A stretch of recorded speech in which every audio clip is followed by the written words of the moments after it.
ঘরে যদি থাকে কাঁচা আলু আর আটা তাহলেই বানিয়ে নিতে পারেন ঝটপট এই রেসিপিটি। এই রেসিপিটি দেখতে যেমন সুন্দর, খেতে ভীষণ মজা আর খুব সহজেই তৈরি করা যায়।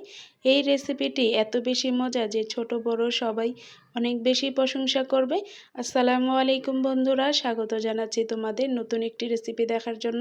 আশা করছি আজকের রেসিপিটিও তোমাদের কাছে ভীষণ ভালো লাগবে। আজকের রেসিপির জন্য এখানে আমি 3টা মিডিয়াম সাইজের আলু নিয়েছি। আলুগুলো আমি অফ স্কিনে ছিলে ধুয়ে নিয়েছি। এখন একটা গ্রেটারের সাহায্যে আমি আলুগুলো গ্রেট করে নেব। দেখো বন্ধুরা, আমি কিভাবে আলুগুলো গ্রেট করে নিচ্ছি। এভাবে করে আমি সবগুলো আলু অফ স্কিনে গ্রেট করে নিয়েছি।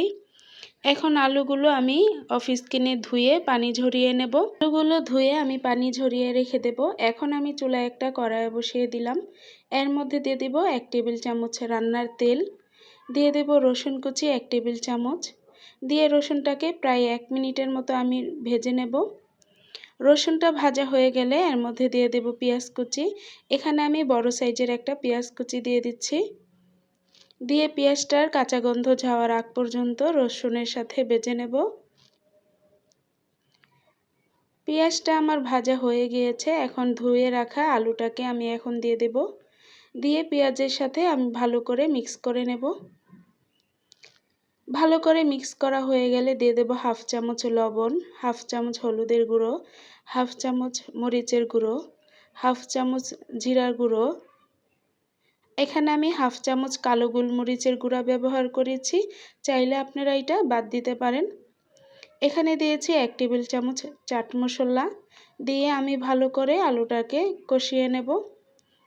এখানে আমি দিয়েছি কাঁচামরিচ, আপনারা চাইলে আপনাদের স্বাদ অনুযায়ী কাঁচামরিচটা কমিয়ে বাড়িয়ে দিতে পারেন। তো আমি একদম ভালো করে নেড়ে চেড়ে কষিয়ে নিয়েছি। এখন এর মধ্যে দিয়ে দেব 1.5 কাপ পানি।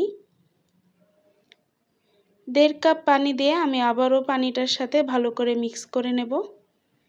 মিক্স করে অপেক্ষা করব বলক ওঠার আগ পর্যন্ত। পানিটা বলক চলে আসলে এখন এর মধ্যে দিয়ে দেব আমি 1.5 কাপ আটা। আপনারা চাইলে ময়দা দিয়েও করতে পারেন বন্ধুরা।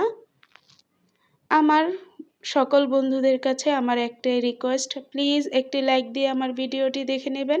আমার চ্যানেলটি সাবস্ক্রাইব করে আমার পাশে থেকে যাবেন বন্ধুরা। দেখুন বন্ধুরা, আমি আটা দিয়ে ভালো করে নেড়ে চেড়ে একটা ডো করে নিচ্ছি। ডোটা নরম করা যাবে না, শক্ত করে একটা ডো করে নিতে হবে। আমরা নর্মালি যেভাবে আটা ডো করি সেভাবেই করে নিতে হবে। দেখুন বন্ধুরা, আমার ডোটা করা হয়ে গিয়েছে। এখন আমি এটাকে একটা টাইসের মধ্যে আমি নিয়ে নিলাম। নিয়ে কিছু সময় ঠান্ডা হয়ে গেলে আমি ভালো করে মথে নেব। কিছু সময় যাওয়ার পর এখন ডোটাকে ভালো করে মথে নেব।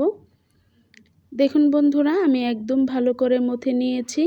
এখন একটা ছুরির সাহায্যে আমি ডোটাকে 2 ভাগে ভাগ করে নিলাম। এখন এই 2টা লেচি দিয়ে আমি 2টা রুটি বানিয়ে নেব। দেখুন বন্ধুরা, আমি একটা সাইডে রেখে এখন একটা বেশি মোটাও না বা পাতলাও না, এরকমভাবে একটা রুটি বানিয়ে নেব। বন্ধুরা, আমি রুটিটা বানিয়ে নিয়েছি। রুটিটা বেশি পাতলাও না বা মোটাও না, এরকমভাবে বানিয়ে নিয়েছি। এখন একটা ছুরির সাহায্যে আমি রুটিটার চারপাশ এভাবে সমান করে কেটে নেব। কাটা অংশগুলো আমি সাইড করে রেখে দেব, এগুলো দিয়ে পরে আমি নাস্তা বানিয়ে নেব। দেখুন বন্ধুরা, আমি স্কোয়ার শেপ করে নাস্তাগুলো বানিয়ে নিচ্ছি। দেখুন খুব সুন্দরভাবে সহজভাবে আমার নাস্তাগুলো তৈরি হয়ে গিয়েছে। খুব সহজেই ঝটপট এভাবে করে নাস্তাগুলো বানিয়ে নিতে পারেন বন্ধুরা। আমি আপনাদেরকে একদম গ্যারান্টি দিয়ে বলছি, এই নাস্তাগুলো একবার যাকে খাওয়াবেন সবাই অনেক বেশি প্রশংসা করবে, এত বেশি মজা। তো আমি অফ স্কিনে সবগুলো নাস্তাই বানিয়ে নিয়েছি। এখন চুলায় আমি একটা প্যান বসিয়ে দিয়েছি পর্যাপ্ত পরিমাণের তেল। তেল গরম হয়ে যাওয়ার পর এখন একে একে করে নাস্তা কিছু দিয়ে নেব। এখানে সবগুলো নাস্তা হবে না, যেই কয়টাই হবে সেই কয়টাই দিয়ে নেব। এই নাস্তার রেসিপিটি দেখতে যেমন সুন্দর, খেতে ভীষণ মজা আর খুব সহজেই তৈরি করা যায়। এই নাস্তাটি ছোট বড় সবাই অনেক বেশি পছন্দ করবে বন্ধুরা। তো নাস্তাগুলো দিয়ে আমার এক পাশ হয়ে গিয়েছে। এখন একটা খুরচনের সাহায্যে আমি নাস্তাগুলো উল্টিয়ে দেব। এই নাস্তাগুলো বাচ্চাদের টিফিন বা বিকালের চায়ের সাথে ভীষণ ভালো লাগে আর খুব সহজেই তৈরি করে নেওয়া যায়। শুধু যদি ঘরে থাকে আলু আর আটা তাহলেই খুব সহজেই বানিয়ে নিতে পারবেন এই নাস্তাটি। দেখুন বন্ধুরা, এপাশ ওপাশ করে উল্টিয়ে পাল্টিয়ে আমি নাস্তাগুলো ভেজে নিয়েছি। নাস্তাগুলো আমার পছন্দ মতো কালার চলে আসছে। এখন সবগুলো নাস্তা আমি তুলে নেব। এই নাস্তাগুলো চাইলে আপনারা ফ্রোজেন করেও রাখতে পারেন। দেখুন বন্ধুরা, নাস্তাগুলো আমার তেল ঝরিয়ে তোলা হয়ে গিয়েছে। দেখুন বন্ধুরা, দেখতে কত সুন্দর ও লোভনীয় লাগছে। আমার নাস্তাগুলো তো ভাজার সাথে সাথেই কিছু শেষ হয়ে গিয়েছে, আর কিছু আপনাদের সাথে শেয়ার করছি। এই নাস্তাগুলো মেয়োনিজ বা টমেটো সসের সাথে খেতে ভীষণ ভালো লাগে। আজকের এই রেসিপিটি আপনাদের কাছে কেমন লাগলো অবশ্যই কমেন্টে জানাবেন। খাবার নষ্ট করবেন না বন্ধুরা। সবাই ভালো থাকবেন, সুস্থ থাকবেন। আল্লাহ হাফেজ। আসসালামু আলাইকুম।